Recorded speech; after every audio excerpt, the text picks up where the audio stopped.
നമസ്കാരം. കർമ്മ ന്യൂസിലേക്ക് സ്വാഗതം. കഴിഞ്ഞ 5 വർഷത്തിനിടയിൽ വയനാടിൻ്റെ MP ആയ രാഹുൽ ഗാന്ധിയുടെ 10ാമത്തെ വരവായിരുന്നു കഴിഞ്ഞ ദിവസം ഉണ്ടായത്. 10 തവണ തൻ്റെ സ്വന്തം മണ്ഡലമായ വയനാട് സന്ദർശിച്ചു എന്ന് പറയുന്നത് തന്നെ ഒരു വലിയ കാര്യമാണ്. അതും ഇത്രയേറെ തിരക്കുള്ള രാഹുൽ ഗാന്ധിയെ പോലെ ഒരാൾ അത് വലിയ ആഘോഷമാക്കി ഗംഭീരമാക്കി. സ്വാഭാവികമായിട്ടും ഇവിടെയുള്ള മാധ്യമങ്ങളൊക്കെ രാഹുൽ ഗാന്ധി എപ്പോൾ വയനാട്ടിലേക്ക് വന്നാലും അത് വലിയ വാർത്തയാക്കാറുണ്ട്. എന്താണ് കാരണമെന്നറിയില്ല, അതൊരു നാട്ടു നടപ്പ് പോലെ ആയി കഴിഞ്ഞൂടെ. അപ്പോൾ കഴിഞ്ഞ ദിവസം UDF തന്നെ വലിയ രീതിയിൽ രാഹുലിന് സ്വീകരണവും അതുപോലെ തന്നെ അതൊരു മഹാറാലി പോലെയാക്കി. പക്ഷേ ഇത്തരം സന്ദർഭങ്ങളിൽ നമ്മൾ പതിവായിട്ട് കാണുന്ന കാഴ്ചയുണ്ടായിരുന്നു. മിക്ക ആളുകളുടെ കയ്യിലും കൊടി കാണും. UDF എന്ന് പറയുമ്പോൾ 10-13 പാർട്ടികൾ ചേർന്ന ഒരു മുന്നണിയാണ്. അപ്പോൾ അതിൽ കോൺഗ്രസിൻ്റെ കൂടാതെ മുസ്ലിം ലീഗിൻ്റെയും അതുപോലെ തന്നെ കേരള കോൺഗ്രസിൻ്റെയും മറ്റ് ചെറിയ ചെറിയ പാർട്ടികളുടെ അടക്കം കൊടികളൊക്കെ ആയിട്ട് പ്രവർത്തകർ കാണും. പക്ഷേ ഇന്നലത്തെ റാലിയിൽ കാണാൻ പറ്റിയ ഒരു പ്രത്യേകത, അവിടെ ആരുടെ കയ്യിലും കൊടികളൊന്നുമില്ലായിരുന്നു. കുറച്ച് ബലൂണൊക്കെ പിടിച്ചിട്ടുണ്ടായിരുന്നു. ഈ ബലൂൺ പല കളറിലുണ്ട്. പച്ചയുണ്ട്, മഞ്ഞയുണ്ട്, ചുമലയുണ്ട്, മജന്തയുണ്ട്, നീലയുണ്ട്, അങ്ങനെ കുറച്ച് നിറങ്ങളിലെ ബലൂണുകൾ പിടിച്ചിട്ടുണ്ടായിരുന്നു. പക്ഷേ ആരുടെ കയ്യിലും കൊടിയൊന്നുമില്ലായിരുന്നു. അതിൻ്റെ കാരണം കഴിഞ്ഞ തവണ, അതായത് 2019 ഇതുപോലുള്ള റാലികളിലൊക്കെ അവിടെ ഏറ്റവും കൂടുതൽ കാണപ്പെട്ടത് മുസ്ലിം ലീഗിൻ്റെ കൊടിയാണ്. ഈ മുസ്ലിം ലീഗിൻ്റെ കൊടിയുടെ ഒരു പ്രത്യേകത എന്ന് പറഞ്ഞു കഴിഞ്ഞാൽ, മുസ്ലിം ലീഗിൻ്റെ ഇവിടുത്തെ ഒരു പ്രധാനപ്പെട്ട പാർട്ടിയാണ്, കേരളത്തിലെ ഒരു പ്രധാനപ്പെട്ട പാർട്ടിയാണ്. ഏതാണ്ട് 2 ജില്ലയിലെങ്കിലും അവർക്ക് വലിയ മേധാവിത്വമുള്ള ഒരു പാർട്ടിയാണ്, ഒരു പ്രാദേശിക പാർട്ടിയാണ്. അപ്പോൾ അവരുടെ കൊടിയുടെ പ്രത്യേകത പച്ച കളറായിരിക്കും, അതിൻ്റെ ഒരു സൈഡിൽ ചന്ദ്രക്കലയായിരിക്കും. ഏതാണ്ട് സമാനമായ രീതിയിലുള്ള കൊടിയാണ് പാകിസ്ഥാൻ്റെ കൊടിയും. പക്ഷേ ലീഗിൻ്റെ കൊടിയുടെ ഒരു സൈഡിലാണ് ചന്ദ്രക്കല ഇങ്ങനെ ഇരിക്കുന്നതെങ്കിൽ പാകിസ്ഥാന് നേരെ തിരിഞ്ഞിരിക്കുന്നു എന്നൊരു വ്യത്യാസം മാത്രമേ ഉള്ളൂ. ഒറ്റ കാഴ്ചയിൽ രണ്ടും ഒരേപോലെ ഇരിക്കും. ഇത് കഴിഞ്ഞ തെരഞ്ഞെടുപ്പിൽ, അതായത് കഴിഞ്ഞ 2019 ലോക്സഭാ തെരഞ്ഞെടുപ്പിൽ ഇത്തരം കൊടികൾ ഉത്തരേന്ത്യയിലൊക്കെ BJPയും അല്ലെങ്കിൽ സംഘപരിവാരൊക്കെ പ്രചരിപ്പിച്ചത് പാകിസ്ഥാൻ്റെ കൊടിയുമായി രാഹുൽ ഗാന്ധി കേരളത്തിൽ പ്രചരണം നടത്തുന്നു എന്ന തരത്തിലാണ്. ഏതാണ്ട് 15 മുതൽ 20 സീറ്റ് വരെ നഷ്ടപ്പെടാൻ അത് കാരണമായി.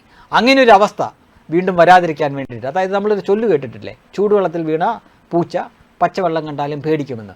അതുകൊണ്ടാണ് ലീഗിൻ്റെ കൊടി വേണ്ട എന്നവർ തീരുമാനത്തിലെത്തി. അപ്പോൾ ലീഗ് വിടുമോ? ലീഗ് പറഞ്ഞു, ഞങ്ങളുടെ കൊടി വേണ്ട എങ്കിൽ പിന്നെ ആരുടെ കൊടിയും പാടില്ല.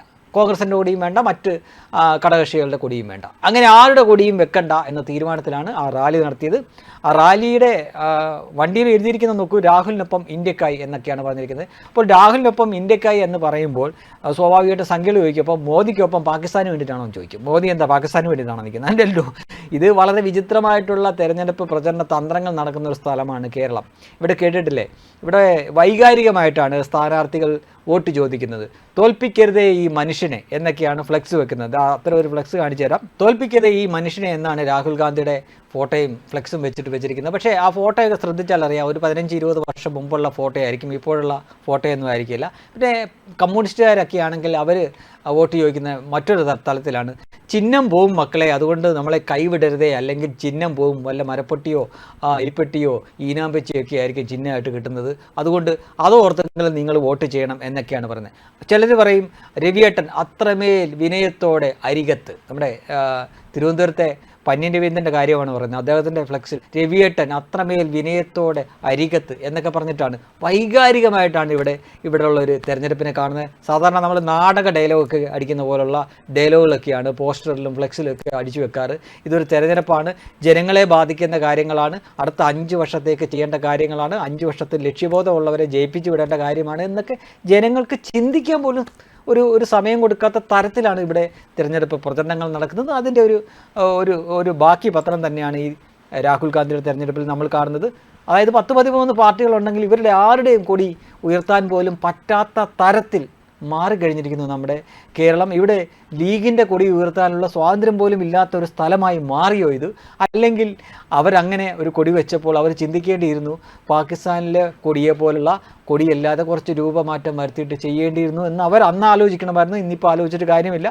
അതുകൊണ്ട് മാത്രം ഈ കൊടി ഉയർത്തിയാൽ ഉത്തരേന്ത്യയിൽ അത് പാകിസ്ഥാൻ്റെ കൊടിയായിട്ട് വ്യാഖ്യാനിക്കപ്പെടുകയും കിട്ടേണ്ട വോട്ടുകൾ നഷ്ടപ്പെടുകയും ചെയ്യും. ഇവിടുത്തെ പോലെ ഒന്നുമല്ല. ഇവിടെ ഭയങ്കര പ്രവൃത്തത പറയുമെങ്കിലും ഭയങ്കരമായി വർഗീയമായി ചിന്തിക്കുന്നവരാണ് ഇവിടെ. അവിടെ അങ്ങനെയല്ല, രാജ്യവിരുദ്ധരായിട്ടുള്ളവരെ രാജ്യവിരുദ്ധരായിട്ട് തന്നെ കാണും. അതുകൊണ്ട് തന്നെ പാകിസ്ഥാൻ്റെ കൊടിയാണ് പിടിച്ചുകൊണ്ട് പോകുന്നത് എന്ന് അവർ തോന്നലുണ്ടായാൽ, അത് സത്യമാവണമെന്ന് പോലുമില്ല, തോന്നലുണ്ടായാൽ ആരാണോ അതിന് വഴിയൊരുക്കിയത് അവർക്ക് 8-ൻ്റെയും 16-ൻ്റെയും മണി അവർ കൊടുക്കും എന്ന് കഴിഞ്ഞ തെരഞ്ഞെടുപ്പോട് കൂടി തന്നെ മനസ്സിലായതാണ്. അതുകൊണ്ട് തന്നെ ഇത്തവണ ഈ ബോണ്ടയും പരിപ്പുടയും തിന്നാനുള്ള ഈ രാഹുൽ ഗാന്ധിയുടെ റാലിയിൽ നോക്കൂ, കുറച്ച് ബലൂണല്ലാതെ മറ്റൊരു കൊടിയും കാണാനില്ല.